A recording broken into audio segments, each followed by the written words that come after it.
I run across this the other day. I don't know if you guys seen it, but this doctor, he was talking about natural immunity. But I'm gonna let you listen to some of it, and you can tell this guy's honest. You can just look in his eyes. You can tell when somebody's honest or not. But he's just speaking the truth. And here go what he said. Check it out. Jeffrey Jerry is the Senior Vice President of Medical and Academic Affairs at St. Luke's University Hospital, which is allowing employees with natural immunity to defer taking the COVID shot for a year.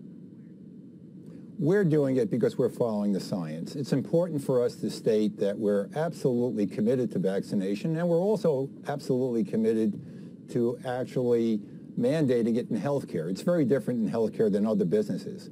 But with that in mind, those of us who make this decision not only took into account what was going on nationally and internationally, like the Israeli study, but more to the point, those of us who make that decision, we're not doing this behind a desk or behind a computer. We're actually seeing patients. And we knew that even once the Delta variant had hit, that it was very apparent to us that those individuals who had a verified natural infection were at least as protected, if not better protected, than those who had gotten 2 shots of an mRNA vaccine or a single shot of the J&J vaccine. So we offered this deferment. And it is a deferment. We don't know how long it's going to last, but as the data actually accumulates, we'll change our policy in accordance with the science.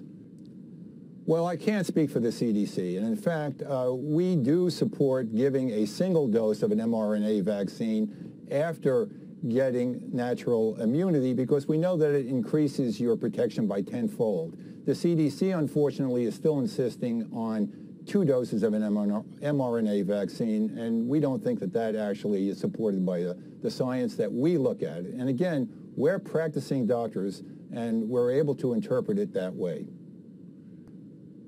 I think that we're all looking at different data sets. We do not adhere to a bureaucracy. We've always been very adherent to collaboration and communication and making decisions very quickly based on what is proper for our patient population and for our staff and their families, and that's what we've done so. I think when you have government agencies, it tends to work in a slower fashion. And when I come across more of this type of information, I share it with you guys. And thanks for watching and subscribe to my channel.